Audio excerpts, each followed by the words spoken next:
ক্ষমতা গ্রহণের ৪ মাস পার হল প্রধানমন্ত্রী তারেক রহমানের নেতৃত্বাধীন সরকারের। কেমন চলছে দেশের হাল, তার কাজের ধরনে কতটা সন্তুষ্ট সাধারণ মানুষ? সম্প্রতি গবেষণা প্রতিষ্ঠান দ্য ডেল্টাগ্রাম পরিচালিত এক জাতীয় জনমত জরিপে উঠে এসেছে চমকপ্রদ সব তথ্য।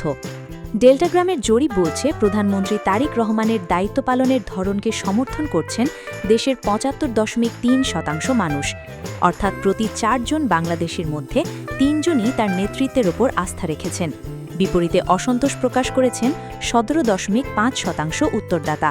অঞ্চলভেদে এই সমর্থনে কিছুটা ভিন্নতা দেখা গেছে। সবচেয়ে বেশি সমর্থন পাওয়া গেছে রংপুর বিভাগে ৮৩.১%, আর রাজধানীসহ ঢাকা বিভাগে এই হার ৭০.৪%।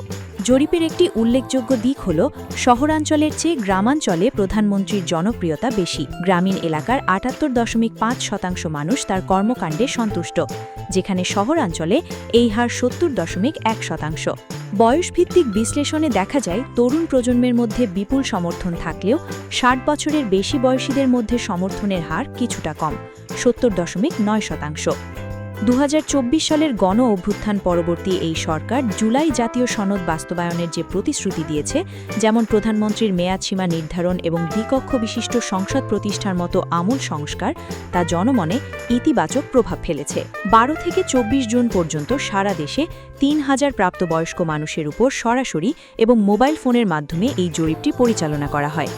ডেল্টাগ্রাম জানিয়েছে, এই জরিপ সম্পূর্ণ তাদের নিজস্ব অর্থায়ন ও ব্যবস্থাপনায় করা হয়েছে, যার নির্ভুলতার মাত্রা ৯৫%।